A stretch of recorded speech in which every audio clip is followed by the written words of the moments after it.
Evans competition classes आपका हार्दिक अभिनंदन करता है। तो चलिए आज की क्लास शुरू करते हैं। इंट्रोडक्शन जो साइंस की क्लास है उसका देखिए। आज अपन पढ़ेंगे इस इंट्रोडक्शन में साइंस की जो एक ब्रांच होती है उसका नाम है जीव विज्ञान। क्या है? जीव विज्ञान। और जो ब्रांच है जीव विज्ञान है, फिजिक्स है, केमिस्ट्री है, इनमें से अपन कौन सी ब्रांच को पढ़ रहे हैं? आज अपन पढ़ रहे हैं बायोलॉजी वाली ब्रांच। ठीक है, तो देखिए जो बायोलॉजी वाली ब्रांच है, बायोलॉजी को क्या बोला जाता है हिंदी में? जीव विज्ञान। और मैंने बताया था कि जो बायोलॉजी शब्द है ये शब्द दो शब्दों से मिलकर के बना होता है। वो जो दो शब्द है, दो शब्द क्या है इसके अंदर? एक तो है बायोस और एक है लोगोस। तो ये बायोस और लोगोस जो शब्द है ये कौन सी भाषा के शब्द है बेटा? ये है लैटिन भाषा के शब्द। कौन सी भाषा के शब्द है? लैटिन भाषा के शब्द। और इन बायोस और जो लोगोस होता है, बायोस मतलब ऑल लिविंग्स। क्या होता है? ऑल लिविंग्स यानी कि सभी प्रकार के सजीव। ऑल लिविंग्स मतलब क्या होता है? सभी प्रकार के सजीव। और लोगोस, लोगोस का जो लोगोस मींस क्या होता है? टू स्टडी यानी कि इसके बारे में अध्ययन करना।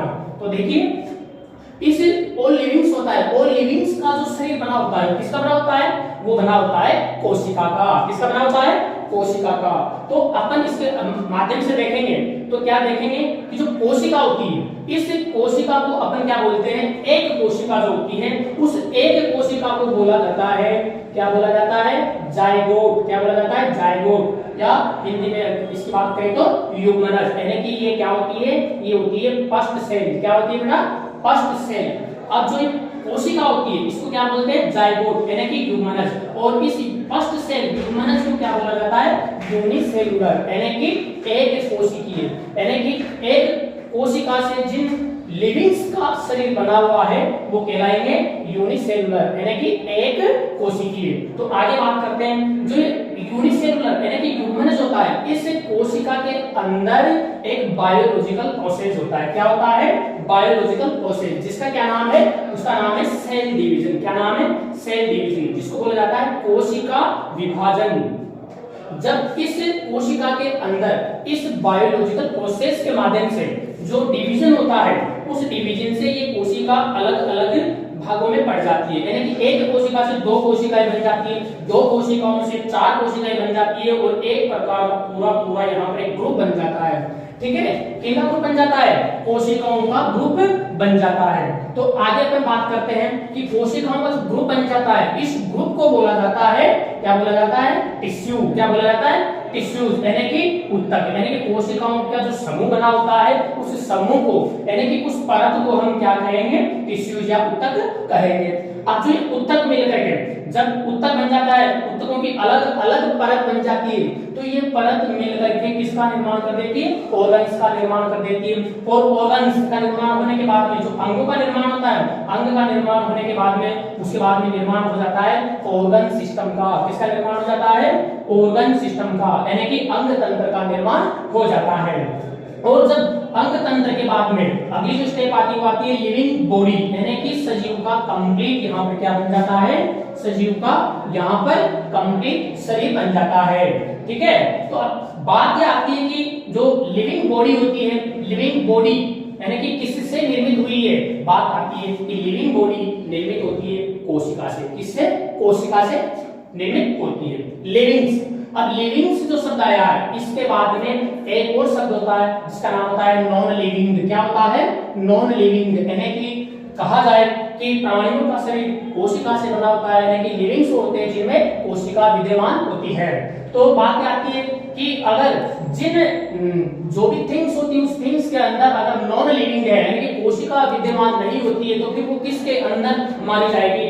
तो कहा जाता है कि जो नॉन लिविंग थिंग्स होती है उसके अंदर होता है एटम यानी कि अणु। और उसको हम पढ़ते हैं किसके अंदर पढ़ते हैं बेटा? केमिस्ट्री और फिजिक्स के अंदर पढ़ते हैं। क्यों? क्योंकि केमिस्ट्री और फिजिक्स ये भी किसकी ब्रांच है? ये भी ब्रांच होती है साइंस की। ठीक है बेटा, तो इसके माध्यम से अपन देख लेंगे। अब बात आती है लिविंग्स बॉडी की। किसकी बात आती है? लिविंग्स बॉडी की। तो कहा जाएगा कि जो लिविंग्स बॉडी होती है ये लिविंग्स बॉडी के एग्जांपल्स होते हो क्या क्या रहेंगे? तो देखिए इसके अंदर जो एग्जांपल्स रहेंगे तो इसके एग्जांपल्स में हम कहेंगे कि जितने भी प्रकार के जो मैमल्स होते हैं यानी कि स्तनधारी होती है वो लिविंग्स बॉडी के अंदर आएंगे। सजीव क्या नाम से? फंगी होते हैं यानी कि कवक जो होते हैं वो भी इसके अंदर आएंगे। उसके बाद में बैक्टीरिया जो होते हैं, जीवाणु जो होते हैं, उनको भी हम इसके अंदर रखते हैं, लिविंग बॉडी के अंदर रखते हैं। थोड़ा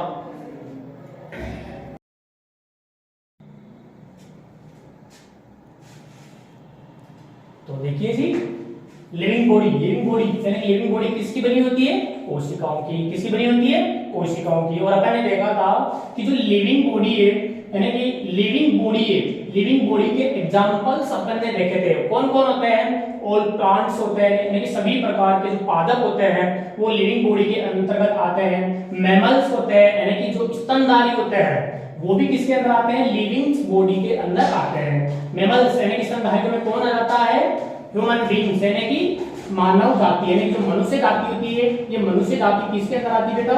ये आती है लिविंग बॉडी के अंदर। किसके अंदर आती है? लिविंग बॉडी के अंदर मनुष्य जाति को रखा गया है। उसके बाद में जो जितने भी फंगी है, कवक है और उसके अलावा बैक्टीरिया है, जीवाणु है, ये सब के सब किसके अंतर्गत आते हैं? लिविंग बॉडी के अंतर्गत आते हैं। तो आगे देखिए अपन कि अगर ये सबके सब लिविंग बॉडी के अंदर आते हैं तो एक और यहाँ पर बचा हुआ है। कौन बचा हुआ है? वायरस यानी कि विषाणु। कौन है? विषाणु। और ये विषाणु क्या है? इस विषाणु के बारे में अपन देखेंगे। यानी कि जो विषाणु है, इस विषाणु को लिविंग बॉडी के अंदर क्यों नहीं रखा गया? तो देखिए बच्चों, जो ये वायरस है, इस वायरस ने जो अभी तबाही मचा रखी है, इस वायरस ने पूरे देश को हिला करके रखा है। तो इसके बारे में देखते हैं अपन। जो वायरस है ये दोनों कार्य करता है। एक तो होता है लिविंग्स और एक होता है नॉन लिविंग्स, यानी कि ये दोनों प्रकार से अपनी जीवन प्रक्रिया संपन्न करता है। वायरस है ये लिविंग्स की तरह भी कार्य करता है और वायरस है ये नॉन लिविंग्स की तरह भी कार्य करता रहता है। बेटा जो विषाणु यानी कि वायरस है, ये क्या होता है कि ये अपनी अवस्था में जैसे ही पड़ा रहता है, यानी कि पड़ा है यानी कि ये नॉन लिविंग अवस्था में पड़ा है। और ये लिविंग्स का कार्य कब करेगा? ये बेटा जब इसको कोई भी, अगर इसको कोई भी होस्ट सेल मिल जाती है, क्या मिल जाती है? इसको होस्ट सेल मिल जाती है, यानी कि क्या कोशिका। अगर कोशिका इस वायरस को मिल जाता है तो ये वायरस क्या करने लग जाता है? ये भी लिविंग्स की तरह कार्य करने लग जाता है। यानी कि ये वायरस किसी जैसे श्वास के माध्यम से या किसी भोजन के माध्यम से, हवा के माध्यम से, यानी कि बहुत सारे तरीके से ये मनुष्य के शरीर में चला जाता है। और होस्ट सेल इसको जैसे ही मिलती है तो ये भी जैसे जैसे यानी कि जो मनुष्य की या फिर लिविंग्स की जो शरीर में यानी कि कोशिकाएं बनती है, यानी कि पोषण का कार्य करती है, जैसे जैसे पोषण करती है तो ये वायरस भी क्या करता है? वहां पर ये भी उसी की तरह, उसी के समान क्या कार्य करने लग जाता है और अपने इसमें वृद्धि करने लग जाता है। तो ये इस कब वृद्धि करेगा? होस्ट सेल के मिलने के बाद में वृद्धि करने लग जाता है। तो देखिए अब आगे वायरस। अब वायरस जो होता है, ये वायरस लिविंग्स यानी कि सजीव और निर्जीव। क्या? एक तो सजीव और दूसरा क्या? निर्जीव। सजीव और निर्जीव दोनों तरह का कार्य करता है। तो माना जाता है कि जो वायरस है, ये वायरस सजीव और निर्जीव इनके मध्य की योजक कड़ी होती है। बेटा क्या होती है? सजीव और निर्जीव के मध्य की योजक कड़ी होती है। कौन होता है? वायरस। तो अपन बात करेंगे कि जो ये वायरस होता है ये इंपॉर्टेंट होता है। क्या होता है? इंपॉर्टेंट होता है। क्यों होता है? क्योंकि ये सजीव और निर्जीव के मध्य का लिंक है, कनेक्टिंग लिंक है, यानी कि योजक कड़ी है। तो क्वेश्चन बनता है बेटा कॉम्पिटिशन एग्जाम्स में, इससे बहुत शानदार क्वेश्चन बनता है। क्या बनता है कि लिविंग्स और नॉन लिविंग्स को कनेक्टिंग, जो कनेक्टिंग लिंक होता है वो क्या होता है? तो यहाँ पर अपन बात करेंगे वायरस। क्या होता है? वायरस। उसके बाद में जो बात करेंगे अपन, ये करेंगे कि जो बायोलॉजी है, इस बायोलॉजी में अपन जो अध्ययन करते हैं, तो बायोलॉजी में किसका अध्ययन करते हैं अपन? लिविंग्स के बारे में। किसका अध्ययन करेंगे? लिविंग्स यानी कि सजीव के बारे में अपन अध्ययन इसके अंदर करते हैं। तो इसके बाद में जो सजीव होता है, इन सजीवों का शरीर किससे मिलकर के बना होता है? इन सजीवों का शरीर बना होता है सेल से। ऐसा अपन ने अब तक देखा था। तो कोशिकाएं मिलकर के क्या, कोशिकाएं से मिलकर के बना होता है, किसका शरीर बना होता है? सजीवों का शरीर बना होता है। तो अपन जो इसके आगे की जो बात करेंगे वो करेंगे कि सजीव यानी कि सजीवों के लक्षण क्या देखेंगे अपन? सजीवों के लक्षण देखेंगे। और इसके अंदर लक्षण यानी कि जो सजीव है, सजीव का अध्ययन किसमें करेंगे? बायोलॉजी के अंदर। और बायोलॉजी के अंदर हम किसके लक्षण देखेंगे? सजीवों के लक्षण देखेंगे।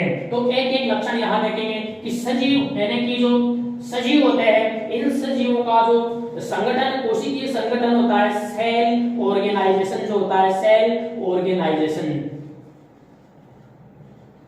उसके बाद में इसके अंदर जो कोशिका होती है, नंबर 2 कोशिका, सेल्स, कोशिका होती है।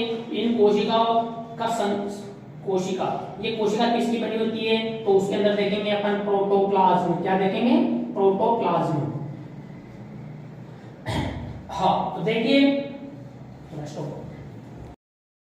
अब अपन आगे की बात करते हैं। अपन पढ़ रहे थे लिविंग्स के लक्षण यानी कि सजीवों के लक्षण पढ़ रहे थे। अब सजीवों के जो लक्षण पढ़ रहे थे उसमें अपन पहला जो लक्षण पढ़ेंगे वो पढ़ेंगे सेल ऑर्गेनाइजेशन यानी कि कोशिकीय संगठन। यानी कि जो पहला लक्षण होगा उसका नाम क्या होगा बेटा? कोशिकीय संगठन। क्या होगा? कोशिकीय संगठन।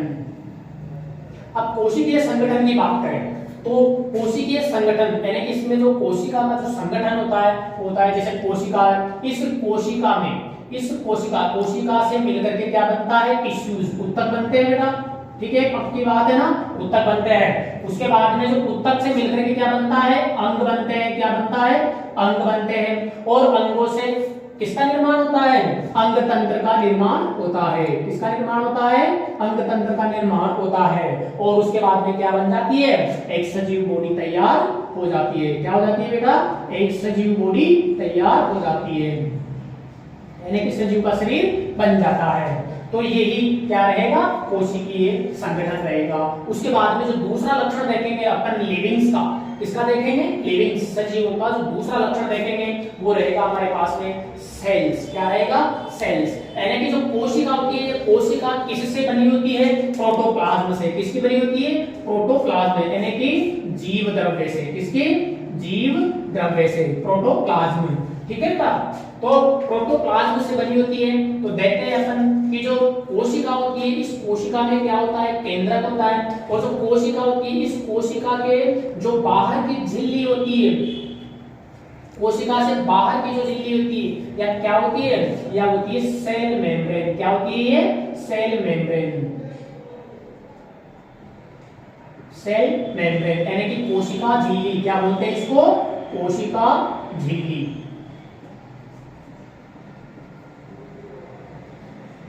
ठीक है, कोशिका के बाहर की परत जो होती है ये होती है सेल मेम्ब्रेन यानी कि कोशिका भित्ति, या फिर इसको हम दूसरा नाम देना चाहें तो रहेगा प्लाज्मा मेम्ब्रेन। क्या रहेगा? Plasma membrane.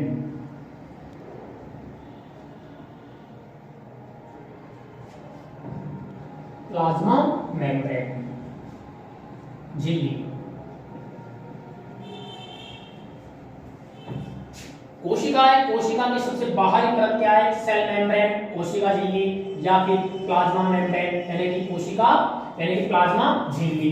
अब दूसरी बात करते हैं अपन कि जो इसके बीचों बीच में जो केंद्रक उपस्थित है, इस केंद्रक की जो बाहर झिल्ली होती है, पतली झिल्ली, इसको हम बोलते हैं न्यूक्लियर मेम्ब्रेन। क्या बोलते हैं? Nuclear membrane.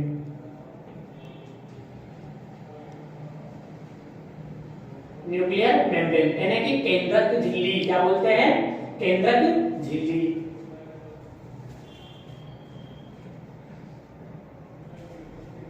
अब यहां पर अपन बात करेंगे कि जो कोशिका जो बनी होती है, इस कोशिका में क्या होता है? जीव द्रव्य यानी कि प्रोटोप्लाज्म। तो प्रोटोप्लाज्म को क्या बोलते हैं? जीव द्रव्य। क्या बोलते हैं? जीव द्रव्य। अब देखिए इसके अंदर जो केंद्रक होता है बीचों बीच में, इस केंद्रक और जो सबसे बाहर की परत होती है सेल मेम्ब्रेन, इनके बीच में इसके अंदर भरा रहता है द्रव। क्या भरा रहता है? द्रव भरा रहता है। ऐसे ऐसे द्रव भरा रहेगा इसके अंदर। तो अगली जो बात करते हैं कि इसके अंदर जो द्रव भरा रहता है इसको हम क्या बोलेंगे? तो इसको हम बोलेंगे बेटा, क्या बोलेंगे? साइटोप्लाज्म। क्या बोलेंगे इसको? साइटोप्लाज्म। क्या बोलेंगे? साइटोप्लाज्म यानी कि कोशिका द्रव्य। क्या बोलेंगे इसको हिंदी में? कोशिका द्रव्य। अब आगे देखिए, जो कोशिका द्रव्य होता है, इस कोशिका द्रव्य इसमें जो साइटो शब्द दिया हुआ है, कौन सा शब्द दिया हुआ है? साइटो। इस साइटो का मतलब होता है सेल्स। क्या होता है? सेल, यानी कि कोशिका। साइटो का मतलब क्या होगा? कोशिका। और उसके बाद में जो प्लाज्मा है, इस प्लाज्मा का मतलब होता है लिक्विड। क्या होता है बेटा? लिक्विड। लिक्विड यानी कि द्रव। क्या होता है? लिक्विड यानी कि द्रव होता है। अब इसकी बात करते हैं कि जो साइटोप्लाज्म भरा होता है, इस साइटोप्लाज्म के अंदर क्या होता है? इसके अंदर पड़े रहते हैं सेल ऑर्गेनेली। क्या पड़े रहते हैं? Cell organelle. सेल ऑर्गेनेली यानी कि कोशिकांग। क्या बोलते हैं इसको? कोशिकांग। क्या बोलते हैं सेल ऑर्गेनेली को? कोशिकांग। अब जो कोशिकांग होते हैं, ये इसके अंदर जैसे माइटोकॉन्ड्रिया है, राइबोसोम है, गोल्जिकाय है, लाइसोसोम है, उसके बाद में अंतःप्रद्रव्य जालिका है, ये सब इसके अंदर पड़े रहते हैं। तो जो इसका जो संगठन रहेगा वो क्या रहेगा? ठोस यानी कि सॉलिड रहेगा। क्या रहेगा? ठोस, सॉलिड। अब जो बात करते हैं अपन अभी कि इस कोशिका के अंदर यानी कि जो ठोस पदार्थ होते हैं वो कौन होते हैं? कोशिकांग यानी कि सेल ऑर्गेनेली इसके अंदर ठोस पदार्थ होते हैं। और इसके अंदर जो साइटोप्लाज्म होता है यानी कि सेल्स होती है, यानी कि इसमें कौन सा द्रव होता है? लिक्विड यानी कि द्रव। अब जो अपन बात करते हैं, किसकी बात करते हैं? प्रोटोप्लाज्म की। किसकी बात करते हैं? प्रोटोप्लाज्म की बात करते हैं। प्रोटोप्लाज्म यानी कि जीव द्रव्य की बात करते हैं। अब जो जीव द्रव्य होता है, अपना सेल्स कोशिका चल रहा है, जिसमें किसकी बात कर रहे हैं? प्रोटोप्लाज्म की बात करते हैं। इंपॉर्टेंट है बेटा प्रोटोप्लाज्म, इसके बारे में नहीं बताएंगे क्योंकि ये अभी इंट्रोडक्शन वाली क्लास चल रही है। और इसके अंदर जो प्रोटोप्लाज्म अभी देख लिया, आगे जो चैप्टर चलेंगे उसमें इस प्रोटोप्लाज्म को सही से नहीं बताया जाएगा, इसलिए एक बार यहाँ पर तुम क्या इसको ध्यान से देख लो। चलो देखिए, जो प्रोटोप्लाज्म होता है, प्रोटोप्लाज्म किससे निर्मित होता है? तो अपन बात करेंगे कि प्रोटोप्लाज्म जो निर्मित होता है वो होता है सेल ऑर्गेनेली। क्या होता है? Cell organelle.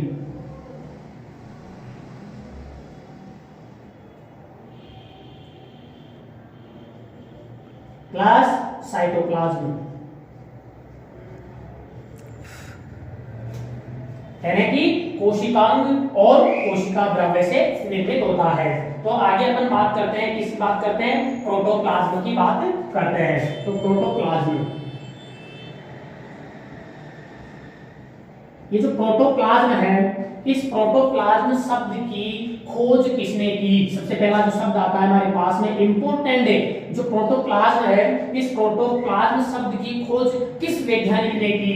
तो इसकी खोज करता रहेंगे बेटा, तो इसके खोजकर्ता की बात करें तो वो रहेगा पुरकिंजे। कौन? पुरकिंजे।